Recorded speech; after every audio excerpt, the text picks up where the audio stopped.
All right. Peace and favor to you, family. Welcome back to the channel. I want to be able to share this video right here on Wisdom Wednesday so that you can be able to analyze this scripture that I'm about to share with you along with others so that you can be able to make a righteous decision moving forward. Now, by the title of this message, you can already see, all right, that it's talking about why we should not mix our seed.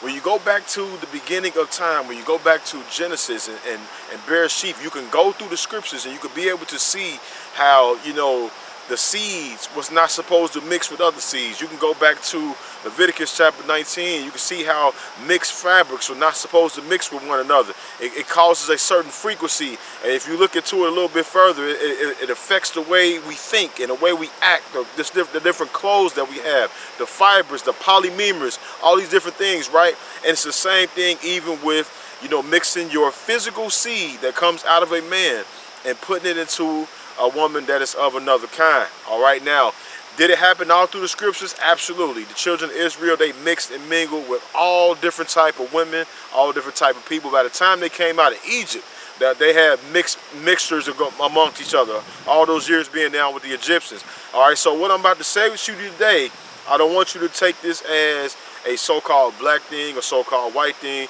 because the children of Israel, they were mixing, they were melanated, brown-skinned, darker-skinned people that were mixing with other brown-skinned, dark-skinned people as well. But the Most High still did not want them to be mixing and mingling with everyone. All right, so I want to be able to share this with you, because it's easy to take this out of context and say, well, this is, you just don't want people to be mixing with these type of people. I want you to listen to the scriptures and then listen to what I'm about to share with you so that you can be able to get a righteous understanding of what this is saying. So I'm going to go to Ecclesiasticus chapter 26, and I'm going to start at verse number 19. It said, "My son, keep the flower of thy age sound, and give not thy strength to strangers." And you know what strength is? A strength is a man's strength, all right? And he's not supposed to be giving that unto strangers.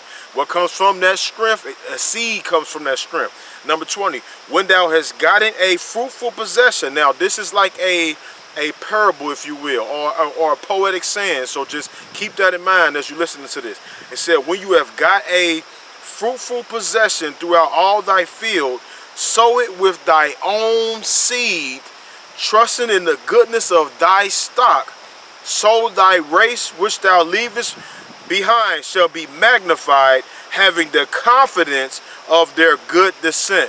Now, it's a nice amount to be said in those 2 or 3 scriptures, and that's why I want to be able to break them down. So right now, we already talked about verse 19, about keeping the flower of thy age sound.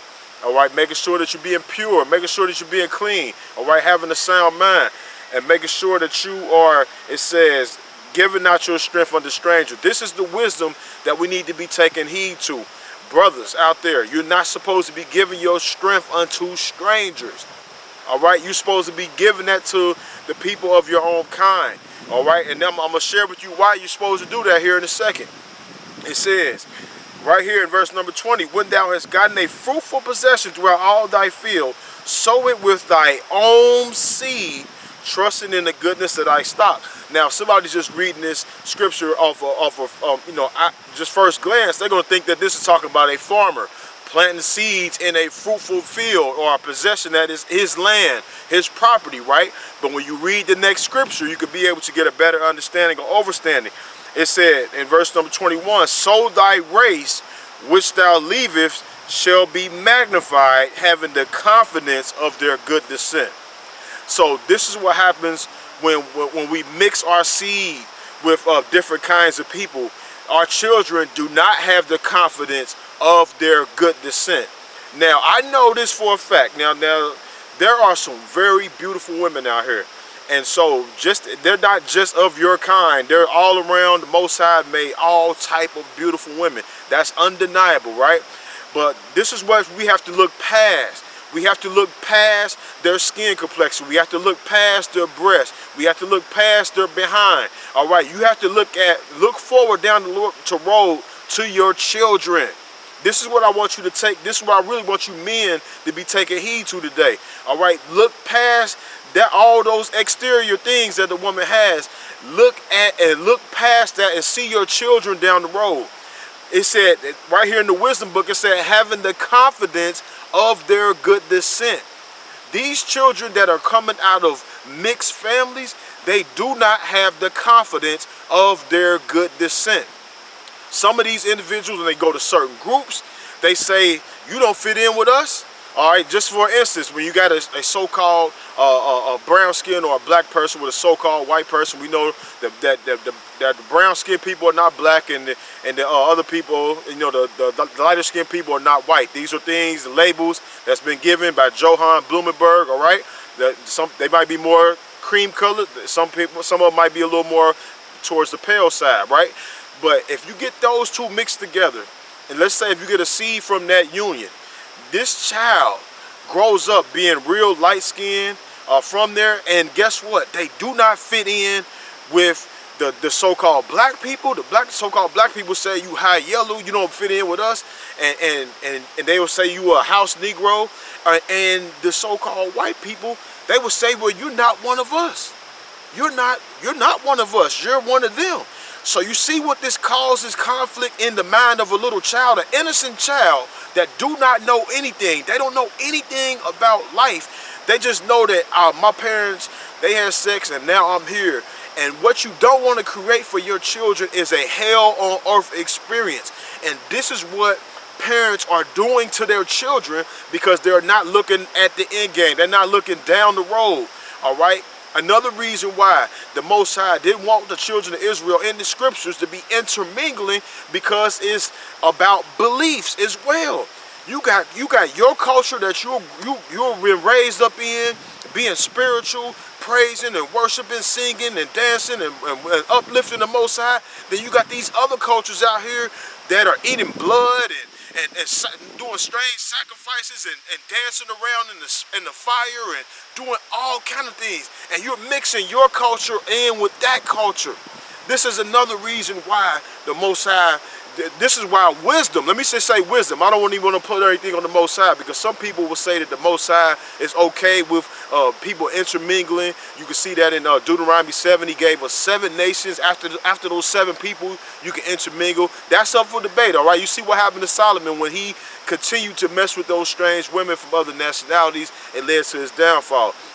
But wisdom tells us in Proverbs chapter 2, Proverbs chapter 5, Proverbs chapter 6, Proverbs chapter 7, right here in Ecclesiasticus, it tells you it's wise for you not to deal with strangers. And I'm telling you, according to what I just shared with you in the scripture in Ecclesiasticus, that your child will not have the confidence of a good descent.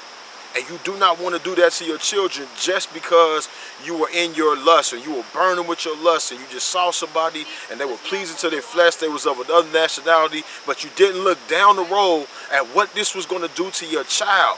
These are the things that we need to be taken into consideration. And some individuals, like I said, when you go back to, going back to what I talked about, just the so-called, brown, and the so-called, the other, nations that are labeled as so-called white, which they're not, right? Go back to that. Let me go to another example. Now, when we go to the scriptures, we talked about this, where it talks about not marrying the Canaanites. So these were what you would call Hamite or Hamitic, hot, darker skinned people. And the Most High told the children of Israel, don't intermingle with them. So I don't want people to think that this is just a black and white thing. You got so-called, people of a Negroid descent that are mixing with individuals that may be called Africans or Hamites and things of that nature. And what they're doing is that even in their children, they have differences.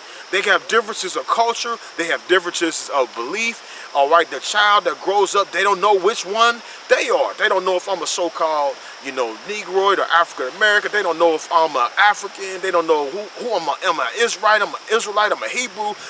These children are confused, and this is what you do to your children when you mix your seed with other nationalities. All right, so I'm just telling you today, according to wisdom, it is not wise to be mixing your seed. Take this, or if you've already done it already, it's too late. You can't go back. But I'm telling you this is off of first-hand experience. This is what I've been able to see with my own eyes. There have been multiple children that I've been able to witness, all right, that they have been going through like a hell on earth experience, all because their parents, because their father chose to intermingle with some other nationalities, and now the children, they have to grow up not fitting in on either side, not fitting in over here, not fitting in over there, and they're going through this experience. Some of these individuals, these children, they have suicidal thoughts, all because no one would accept them. This is what you don't want to do to your children, all because you're burning with lust. All right? Take this message to heart. Take what I'm telling you to heart today, so that you can make a wise decision, a more informed decision moving forward. Some people say, well, hey, what if they serve the Most High? Let them marry someone else that serves the Most High. All right? And that's the wisdom aspect of it. You can still go ahead and take the gamble and say, well, I'm going to marry her anyway. You know, she follows the ways of the Most High. All right. You know, some people can say, well, it's lawful to do it. But I'm telling you, wisdom, it goes in between those gray areas of not just understanding things for what they are in a black and white form. The wisdom will give you why you shouldn't even do it. All right. So you can take it for what it's worth. This could be a controversial message for some, but for others, they can see the wisdom in it. And I'm just praying that you take heed for your children's sake. All right? For your children's sake. The children in the book of Ezra and Nehemiah, they got rid of all the strangers. I'm not telling you to get rid of your strange wife or your strange children. I'm not telling you to do that. But I'm telling you, if you have the choice moving forward, it would be in your best interest not to mix your seed with another nationality. With that said, I pray the Most High be with each and every single one of you until the next time we see each other again.